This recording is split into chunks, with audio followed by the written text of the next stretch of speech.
누가복음 5장 1절로부터 11절까지의 말씀을 다 같이 봉독하시겠습니다. 무리가 몰려와서 하나님의 말씀을 들을새 예수는 게네사렛 호숫가에 서서 호숫가에 배 두 척이 있는 것을 보시니 어부들은 배에서 나와서 그물을 씻는지라. 예수께서 한 배에 오르시니 그 배는 시몬의 배라. 육지에서 조금 떼기를 청하시고 앉으사 배에서 무리를 가르치시더니 말씀을 마치시고 시몬에게 이르시되 깊은 데로 가서 그물을 내려 고기를 잡으라. 시몬이 대답하여 이르되 선생님, 우리들이 밤이 새도록 수고하였으되 잡은 것이 없지만은 말씀에 의지하여 내가 그물을 내리리이다 하고, 그렇게 하니 고기를 잡은 것이 심히 많아 그물이 찢어지는지라. 이에 다른 배에 있는 동무들에게 손짓하여 와서 도와달라 하니 그들이 와서 두 배의 치움에 잠기게 되었더라. 시몬 베드로가 이를 보고 예수의 무릎 아래에 엎드려 이르되 주여, 나를 떠나소서, 나는 죄인이로소이다 하니, 이는 자기 및 자기와 함께 있는 모든 사람이 고기 잡힌 것으로 말미암아 놀라고 세베대의 아들로서 시몬의 동업자인 야고보와 요한도 놀랐음이라. 예수께서 시몬에게 이르시되 무서워하지 말라, 이제후로는 내가 사람을 취하리라 하시니 그들이 배들을 육지에 대고 모든 것을 버려두고 예수를 따르니라. 아멘. 네, 주일 아침에 평소처럼 눈이 떠졌습니다. 하던 대로 새벽 4시에 일어나서 기도를 했고 세수를 하고 옷을 주섬주섬 입고 지하 주차장에 내려가 주차장에 차에 시동을 걸고 이제 목적지를 향해 가는 거죠. 저희 집 주차장에서 나와서 오른쪽으로 가면 여의도 순복음교회로 향하는 길이고, 왼쪽으로 가면 여의도 순복음 분당교회로 향하는 길입니다. 제가 어느 쪽으로 갔을까요? 오른쪽? 왼쪽? 네, 오른쪽으로 갔으면 제가 여기 없었겠죠? 제가 왼쪽으로 정확히 왔습니다. 모든 것이 익숙했던 교회를 뒤로하고 오늘 처음으로 저는 새로운 출발을 위해 여의도 순복음 분당교회로 왔습니다. 반갑습니다, 여러분. 저는 김동주 목사라고 합니다. 인사드립니다. 네, 클레마 청년 여러분, 오늘부터 함께 주님을 예배하며 함께 저와 함께 호흡을 맞춰 가게 될 것인데요. 저는 예배하면서 예수님을 만나는 시간이 되길 원하고 삶이 예수님으로 여러분과 제가 더 깊어지기를 간절히 소망합니다. 우리 말씀의 제목 한번 함께 읽어볼까요? 그러나 당신의 말씀 위에, 한 번 더 읽어볼까요? 그러나 당신의 말씀 위에. 오늘 저의 아침의 모습을 여러분과 삶을 잠깐 나눴는데 여러분들의 평소의 아침은 어떠신가요? 아침에 눈을 뜨면 익숙하게 하루를 시작합니다. 익숙하게 세수를 하고 익숙하게 식사를 하고 엄마가 차려준 음식을 먹고 익숙하게 내가 가야 할 목적지를 향해 지하철, 버스, 자가용을 타고 이동하죠. 그 안에서, 내가 향한 그 목적지 안에서 우리는 사람들과 부딪히며 그리고 여러 가지 무언가 애쓰고 증명해내고자 결과를 기다립니다. 그런데 때로는 우리가 원하는 것을 얻지 못할 때가 있어요. 프로젝트에 모든 마음을 쏟아서 열심을 다했는데 돌아오는 것은 탈락 통보만 돌아오고, 누군가 한번 잘해보려고 애를 썼는데 점점 오해만 쌓이는 것만 같고, 하나님께 기도를 그렇게 열심히 했는데 이상하게 응답이 없는 것 같고, 나의 인생은 열심히 살아왔다 자부하지만 마음이 공허할 때가 있습니다. 우리도 그렇게 빈 그물을 끌어안고 하루를 마칩니다. 그러다 털털 씻지도 못한 채 침대에 누워 눈을 감으며 이렇게 중얼거리죠. 나 대체 오늘 뭐 한 거지? 아무것도 얻지 못하는 날은 아무리 익숙해지려고 해도 참 잘 되지 않는 것 같습니다. 왜냐고요? 누구에게나 아픔은 익숙하지 않기 때문입니다. 시몬도 그랬어요. 밤새도록 그물을 내렸지만 아무것도 얻지 못한 날이 있었습니다. 그래서 익숙하게 그물을 정리하고 익숙하게 배를 닦았습니다. 그런데 그 순간 예수님께서 다가오며 이렇게 말씀하십니다. 깊은 데로 가서 그물을 내려라. 말이 안 되는 이야기죠. 지금까지 해봤는데, 내 인생이 안 됐는데 또다시 가서 그걸 또 하라고요? 그런데 시몬은 이야기합니다. 말씀에 의지하여 내가 그물을 내리리다. 이 말씀이 오늘 우리에게 주시는 말씀이에요. 그리고 우리가 기대할 수 있는 믿음의 태도임을 믿으시길 바랍니다. 우리가 오늘 본문 속으로 들어가서 왜 시몬이 그렇게 말했는지, 그리고 이 한마디가 왜 그의 인생을 바꾸게 되었는지 본문을 찾아가 한번 바라보기를 원합니다. 오늘 우리 말씀은 누가복음 4장에서 이야기가 진행되던 무대가 누가복음 5장으로 오게 되면서 전환이 되는 본문이에요.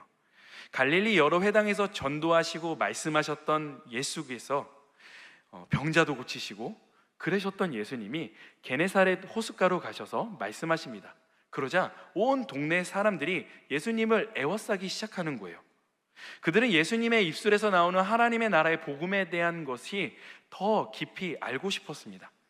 그들의 지대한 관심 속에 예수님은 말씀하시며 더 가르치십니다. 그런데요, 너무나도 많은 사람들이 예수님께 몰려오자 예수님이 더 이상 갈 곳이 없게 됐어요. 더 뒤로 몰리게 되었죠. 그러자 예수님은 좀 더 안정적인 방법을 찾아내십니다. 정박해 있는 두 배를 발견하신 것이죠.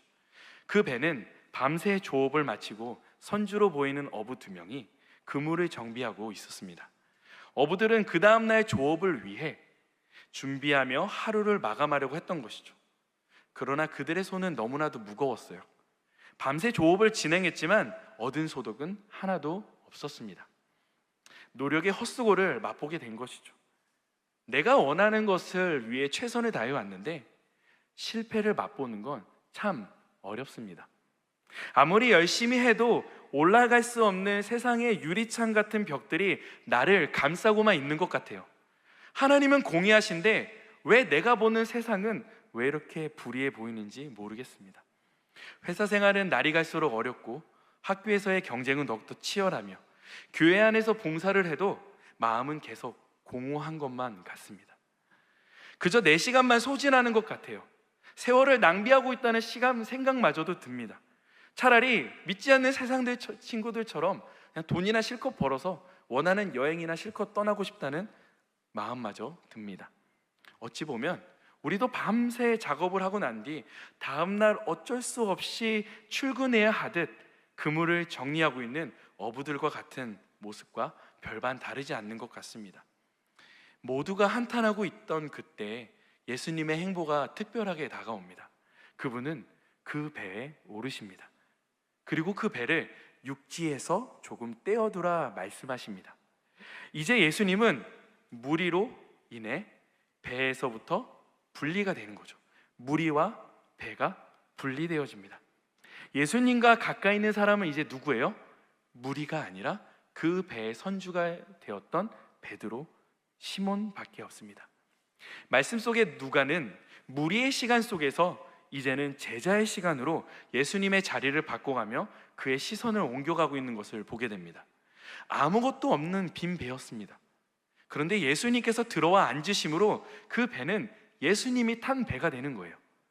누가는 그 배가 시몬의 배라고 정확하게 기록하고 있습니다. 우연히 예수님께서 시몬의 배에 올라타신 것이 아니라 예수께서 시몬을 선택하시고 직접 그 배에 오르신 것이에요. 이제 시몬의 배는 비린내 나는 고기잡의 배가 아니라 예수님의 말씀이 선포되는 거룩한 강대상이 되고 있다는 것입니다. 무리에게 대한 강론을 마치신 예수님은 선주였던 베드로에게 이렇게 명령합니다. 누가복음 5장 4절인데요, 우리 함께 읽어볼까요? 말씀을 마치시고 시몬에게 이르시되 깊은 데로 가서 그물을 내려 고기를 잡으라. 무리에게 있었던 모든 초점들이 이제 베드로에게로 향합니다. 이제부터 예수님과 어부의 시간이 찾아온 겁니다. 시몬과 동료들은 갈릴리 호숫길을 속속들이 알고 있었던 사람이에요. 조업이 평생 생계의 수단이었던 베테랑 어부였다라는 것이죠. 조업이라는 게요, 때가 있고 물고기의 흐름을 볼 수 있어야 합니다. 아주 복잡한 일이죠. 단순한 일이 아닙니다. 반면 예수님은 몫으로 평생 일하셨어요. 지금 목수가 베테랑 어부에게 훈수 두고 있는 거예요. 예수님의 명령은 우선 어부들과의 무리와의 시간을 구별합니다. 예수께서 무리와 어부를 구별하신 것은 그분께서 분명한 목적이 있다라고 하는 거예요. 마치 예수님께서 우리를 사적으로 부르고 계시는 목적이 분명히 있다라고 하는 거예요. 그 목적은 무엇입니까? 바로 제자를 부르기 위함이라는 것입니다. 우리 한번 상상해 봅시다. 예수님 주변에 많은 사람이 웅성대고 있어요. 예수께서 물가 위에서 배 위에서 설교가 끝나자 사람들은 함성을 내지릅니다. 와! 이제 구원자의 메시지가 우리에게 임했구나. 이제 우리의 삶은 변화되겠구나. 사람들은 예수님께 찾아와 소리치고 더 많은 군중들이 몰려왔을 거예요. 그런데 예수님은 갑자기 시몬과의 개인적인 시간을 위해 배를 따로 떨어뜨려 놓기 시작합니다. 예수님께서는 제자 한 사람을 부르기 위한 모든 시간을 쏟듯이 그분은 제자를 부르는 것에 있어서는 진심이셨습니다. 한 사람 한 사람을 위해 자신이 할 수 있는 시간을 모두 사용하십니다. 이런 예수님의 마음을 시몬이 알았는지는 모릅니다. 그러나 시몬의 반응이 여기서 중요합니다. 누가복음 5장 5절을 우리 한번 읽어볼까요? 시몬이 대답하여 이르되 선생님, 우리들이 밤이 새도록 수고하였으되 잡은 것이 없지만은 말씀에 의지하여 내가 그물을 내리리이다 하고, 그의 대답 속에는 이러한 뉘앙스가 있는 거예요. 선생님, 갈릴리 바다를 우리가 모르는 거 아닌 거 아시잖아요. 그렇게 쉬운 일이었다면 밤새 허탕 쳤겠습니까? 그들은 밤이 새도록 최선을 다해 그물을 내리고 올리기를 반복했어요. 몸은 지칠 대로 지쳐있고 빈배는 상심만 가득 차 있습니다. 지금 다시 배를 띄운다고 하는 것의 의미는요, 내일의 조업을 포기해야 된다는 것을 의미합니다. 근데 여기서 중요한 것은 말씀에 의지하여 그물을 내렸다고 하는 것입니다. 사실 이 본문을 원문 그대로 다시 한 번 더 해석을 하면요, 이렇게 됩니다. 그러나 당신의 말씀 위에 내가 그물을 내리리이다. 그러나 당신의 말씀 위에 내가 그물을 내리리이다. 예수님의 말씀을 전적으로 믿었던 시몬은 지난날의 허탕, 지난날의 실패를 뒤로한 채 자신 앞에 놓인 예수님의 말씀 위에 걷기로 결정한 것입니다. 그는 예수님의 명령이 자기의 경험과 이성에서는 벗어났지만 신뢰해 보기로 한 거예요. 시몬의 이런 반응은 어디서부터 비롯된 것일까요? 아마도 그는 누가복음의 순서상 누가복음 4장에 자신의 장모의 열병을 고쳐주셨던 예수님의 능력을 신뢰했던 것 같습니다. 그리고서 누가복음의 5장에 자신을 부르신 예수님이 자신의 장모를 구해주셨던 예수님이었던 것을 보고 한번 결정해 본 거예요. 그래서 그는 깊은 데로 가서 그물을 내리는 것에, 그 터무니없는 예수님의 그 말씀에 근거하여 그물을 내리기로 결정한 것입니다. 여러분, 우리 한 가지 기억해 볼까요? 말씀이 성공의 길을 보장하는 것이 아닙니다. 한번 생각해 봅시다. 성공의 가능성을 따랐다면 베드로가 해야 되는 것이 무엇이죠? 당장에 조업을 마무리하고 그물을 정리하고 내일 아침 일찍 다시 그물을 던지는 것이 성공의 가능성이 훨씬 높다는 것입니다. 말씀이 성공의 길을 보장하는 것이 아니에요. 성공의 가능성에 순종한 것이 아니라 베드로는 그 말씀 위에 그저 그물을 던지기로 결정한 것입니다. 시몬은 이 순종을 통해 무엇을 얻고 무엇을 잃었습니까? 먼저 잃었던 건 무엇이죠? 그 다음날에 조업을 해서 얻을 수 있는 물고기의 양을 잃었습니다. 하지만 그가 얻은 것은 무엇이죠? 단순히 예수 그리스도를 얻게 되었다는 것입니다. 아마 베드로, 그 시몬은 그물을 내렸을 때 이렇게 생각했을 거예요. 내일 일은 공쳤구나. 내일은 의무휴업일이 되겠구나. 그러나 그가 순종했을 때 예수님은 그에게 준비해 두신 것이 있었습니다. 수없이 많은 물고기가 그물에게 찾아와 그물 위에 걸리는 기적이었던 것이죠. 그물이 찢어질 지경이었어요. 이에 시몬은 동료들에게 손짓하며 함께 그 물고기를 얻자고 도움을 청합니다. 그들이 와서 도와주고 보니 물고기가 너무 많아 두 배에 가득 차서 하마터면 배가 잠길 뻔했다고 기록하고 있습니다. 엄청난 물고기가 잡힌 거예요. 말로 표현할 수 없는 풍성함이 그의 눈앞에 펼쳐지게 된 것입니다. 여러분, 시몬의 입장에선 당황하지 않았을까요? 배에 가득한 물고기를 보고 나니 지금 자신의 눈앞에 계신 분이 누군지 다시금 생각해 보게 된 것입니다. 풍성한 물고기가 그를 기쁘게 했다고요? 아니에요. 그는 지금 자신과 함께 계신 분이 누군지를 깨닫게 되었다라는 거예요. 그 깨달은 순간 그는 충격과 경외감 앞에 사로잡히게 됩니다. 그는 알게 됩니다. 예수님은 단순히 장모의 병을 치료하는 그런 치료자분, 그 치료의 능력만 가지고 계신 분이 아니라 회당에서 그냥 말씀을 잘 전하시는 선생이 아니라 자연을 다스리시는 창조주 하나님이심을 발견하게 되었다는 것입니다. 그는 예수의 무릎 앞에 엎드려 고백합니다. 누가복음 5장 8절입니다. 우리 함께 베드로의 고백을 고백해 볼까요? 시작. 시몬 베드로가 이를 보고 예수의 무릎 아래 엎드려 이르되 주여 나를 떠나소서 나는 죄인이로소이다 하니. 여러분, 여기서 주목할 점이 하나가 있습니다. 누가는요, 이 순간 시몬을 이름을 바꿉니다. 어떻게요? 시몬을 시몬 베드로라고 부르기 시작합니다. 자, 여러분 한번 검색을 나중에 해보세요. 누가복음 1장부터 4장까지는 시몬에 대해서 시몬이라고만 나와요. 근데 오늘 이 고백 위에 시몬 베드로라고 이름을 바꿔 부릅니다. 이것은요, 단순한 이름의 혼용이 아니에요. 신학적으로 굉장히 중요한 전환점을 의미하고 있습니다. 그는 이제 단순한 시몬, 어부가 아니에요.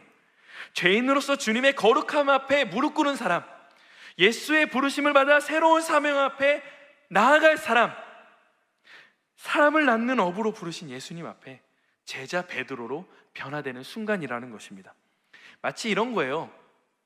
우리 이름 앞에 보이지 않는 죄인이라는 이름이 붙어 있었을 때 예수님을 만난 이후로 이 죄인이란 이름이 의인으로 바뀌어지듯 우리가 새로운 이름을 제자로서 부여받게 되는 것입니다. 창조주의 권능을 가지신 예수님 앞에 베드로는 이제 자신이 죄인임을 고백합니다. 그분의 거룩함 앞에 압도된 거예요. 거룩하신 주님이 이 비린내 나는 내 배에 승선하신 것과 더러운 자신 앞에 계신 것이 감당할 수 없어서 쏟아낸 고백이라는 거예요. 호수 한가운데 있는 자신이 떠날 수 없으니 왠지 예수님께 떠나달라고 이야기하면 예수님은 떠나주실 것 같아서 견디지 못한 그의 고백이라는 거예요. 하지만 그곳이 어디 있든 하나님의 거룩하신 자가 서 계신 곳은 거룩한 곳이 되어지게 되었다는 것입니다. 누가복음 34절 한번 읽어볼까요? 시작. 아, 나사렛 예수여, 우리가 당신과 무슨 상관이 있나이까? 우리를 멸하러 왔나이까? 나는 당신이 누구인지 아노니. 자니이다. 아멘. 예수님은 어부 베드로에게 많은 물고기를 선물하기 위해 오신 것이 아니라 죄인 베드로를 부르기 위해 오셨던 것입니다. 여러분, 이 배는요, 우리의 삶의 자리예요. 우리가 숨을 쉬고 일하고 밥 먹고 성공과 실패를 반복하는, 힘이 났다가도 때로는 지쳐서 쓰러지기도 하는 일터와 가정, 학교, 즉 우리의 현실 속 공간입니다. 그곳에 무방비 상태로 좌절하고 있었던 우리에게 예수님께서 찾아와 말씀하고 계십니다. 그 앞에 우리는 우리의 자신을 보게 되는 것이죠. 우리는 거룩하신 예수님을 보며 죄인임을 자각하고 그분의 거룩하심 앞에 무릎을 꿇게 됩니다. 베드로는 이 예수님의 기적 앞에 자신의 전부를 내던지기 시작합니다. 이제 바뀌게 되는 것은 직업이 아닙니다. 삶의 주인이 바뀌게 되는 것입니다. 이전에는 내가 이 배의 주인이었어요. 이제는 이 배의 주인이 예수 그리스도가 되어진 것입니다. 그리고 그것은 곧 내 인생의 방향과 목적이 달라졌음을 뜻하고 있습니다. 예수님은 베드로에게 이렇게 말씀하십니다. 누가복음 5장 10절에 예수께서 말씀하십니다. 예수께서 시몬에게 이르시되 무서워하지 말라. 이제 후로는 네가 사람을 취하리라 하시니. 죄인임을 고백한 베드로에게 예수님은 두려워하지 말라고 명령하십니다. 이제는 두려워해서는 안 돼요. 왜냐고요? 이제는 물고기가 아닌 사람을 취하는 사람들의 어부가 되어야 하기 때문입니다. 예수가 베드로의 배 위에 하나님의 말씀의 그물로 수많은 무리들을 사로잡으신 것처럼 베드로도 역시 자신의 인생의 배 위에 수많은 영혼들을 복음의 그물로 사로잡게 될 것입니다. 예수님과의 베드로의 대화는 언제쯤 있었을까요? 이러한 대화들이 아마 만선의 기쁨이 가득 찬 배 위에, 그리고 그 배가 다시 물가로 오는 그 물길 위에 이루어지고 있을 겁니다. 기쁨의 바람을 가르며 물밑으로 돌아오자 베드로, 야고보, 요한 및 그 선원들은 자신의 모든 것을 내버린 채 예수를 따릅니다. 여기서 그들이 따르기로 결정했다는 것이 마음의 다짐에서 끝난 것이 아니라 이 이후의 행동이 기록되어 있음을 우리는 알고 있어야 돼요. 말씀을 보면 그들이 그저 말씀으로만 따랐던 것이 아니라 행동으로 그들이 따르고 있다는 것을 볼 수 있게 되어집니다. 제자로 부름을 받았다고 하는 것, 자신의 자리에 모든 것을 내버리고 따르는 것에 행동을 의미하고 있다는 것입니다. 자신의 인생의 전부를 걸기로 시작했다는 것이죠. 단순히 인생이, 직업이 바뀌는 것에 그치지 않습니다. 주인이 바뀌게 되는 것, 그리고 삶의 이유와 목적이 바뀌게 되는 것. 이 순간 베드로에게는요, 예수님보다 더 소중한 것은 없습니다. 예수가 전하는 하나님 나라보다 더 중요한 것은 없습니다. 예수를 선택하는 일보다 시급한 일은 없습니다. 여러분, 믿음은 그런 것입니다. 그 자리에서 반응하고 따르는 것입니다. 베테랑 어부들에게 깊은 데로 가서 그물을 던지라, 이 명령은요, 굉장히 비효율적이고 무의미해 보이는 말들이었습니다. 그러나 그들은 순종했고 말씀은 기적을 만들었습니다. 그리고 창조를 일으켰습니다. 시몬은 그 순간 깨달았습니다. 이 배의 주인이 내가 아니라는 것, 내 인생의 방향을 정하시는 것이 바로 따로 있다는 것, 그리고 그분 앞에 무릎 꿇는 순간 그는 시몬에서 베드로가 되었습니다. 그의 삶은 더 이상 어부의 삶이 아니라 사람을 살리는 제자의 삶으로 전환되어졌다라는 것입니다. 사랑하는 성도 여러분, 우리는 그 갈림길 위에 서 있습니다. 예수님의 말씀 위에 내 삶을 올리며 살아갈 것인가? 아니면 그 말씀을 내 손에 쥐고 내가 원하는 대로 해석하며 이때는 이런 말씀, 저 때는 저런 말씀으로 내 마음대로 해석하며 살 것인가? 여러분, 말씀에 내 삶을 올려놓고 살면 어떨까요? 힘들어요. 괴로워요. 때로는 아픔이 찾아와요.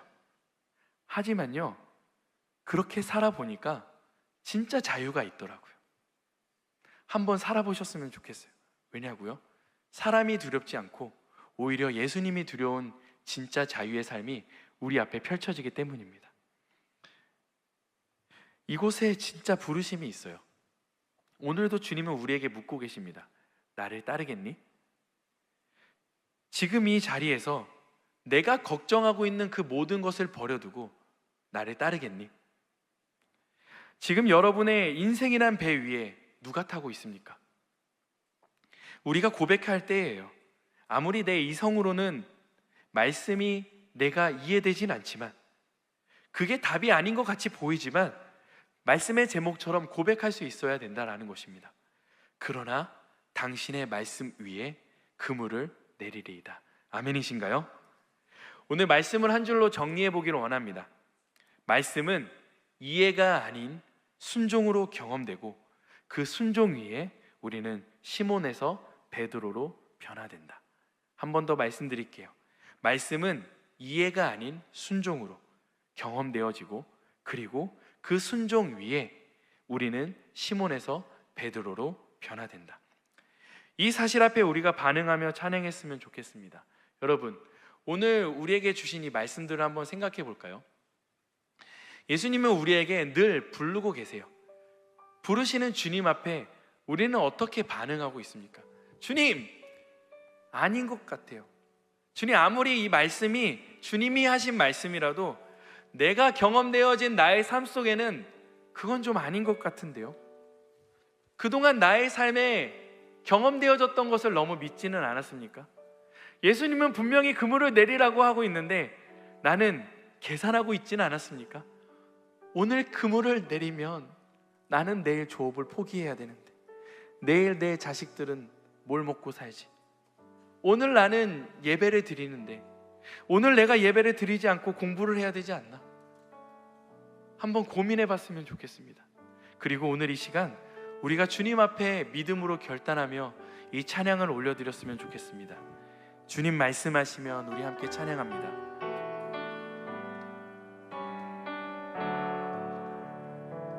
주님 말씀하시면, 주님 말씀하시면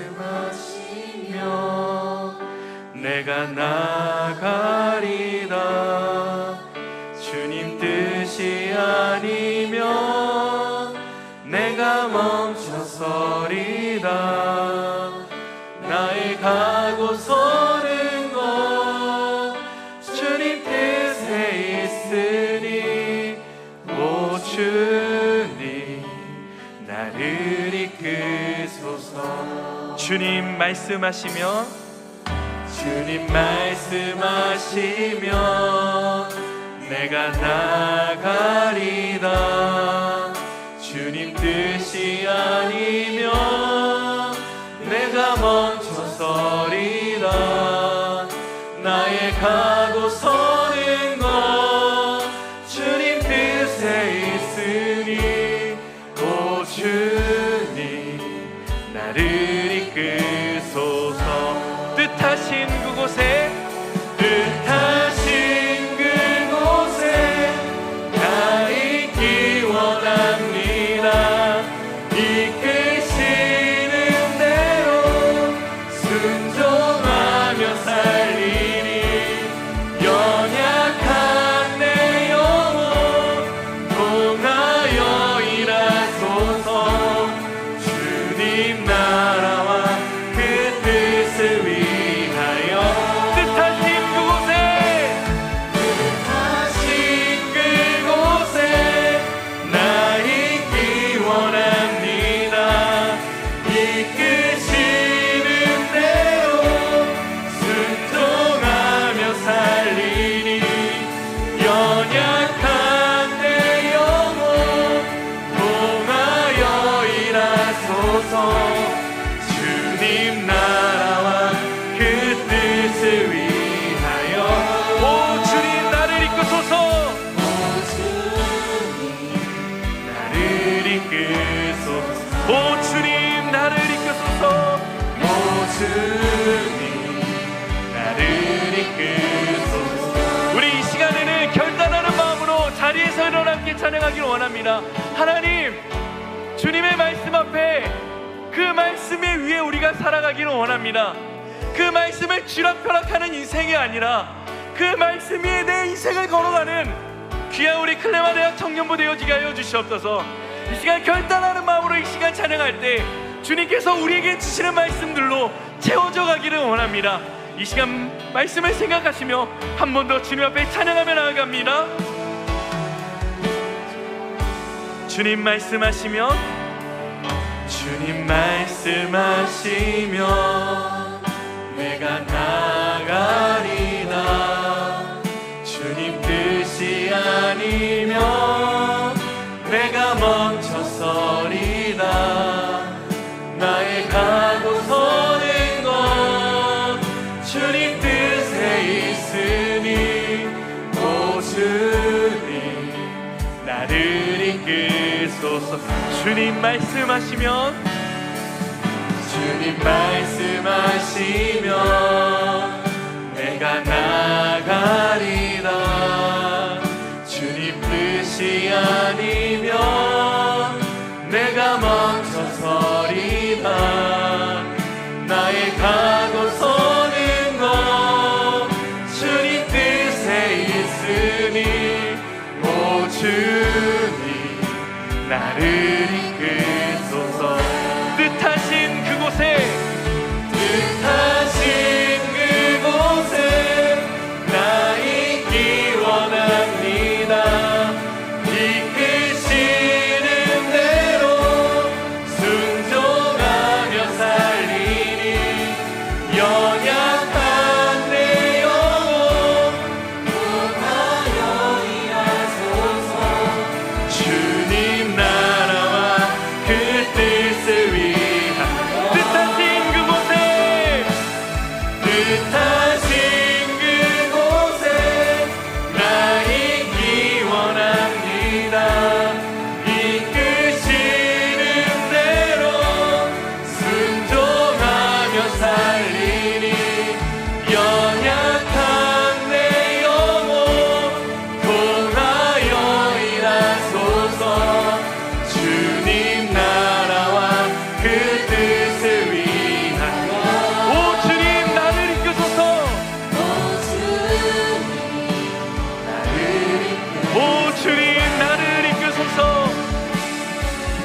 주님 나를 이끌소서.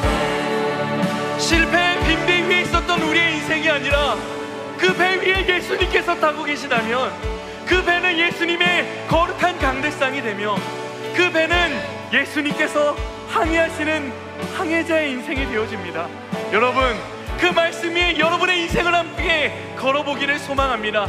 주님, 우리를 개인적으로 부르시며 제자 삼아주신 그 예수님의 은혜에 감격하며 말씀의 배 위에 나의 인생을 걸어 살아가는 클레마레아 청년부 되어지게 하여 주시옵소서. 우리 시간 말씀을 생각하시며 주님의 이름 3번을 치시며 함께 통성으로 기도합니다. 주여, 주여,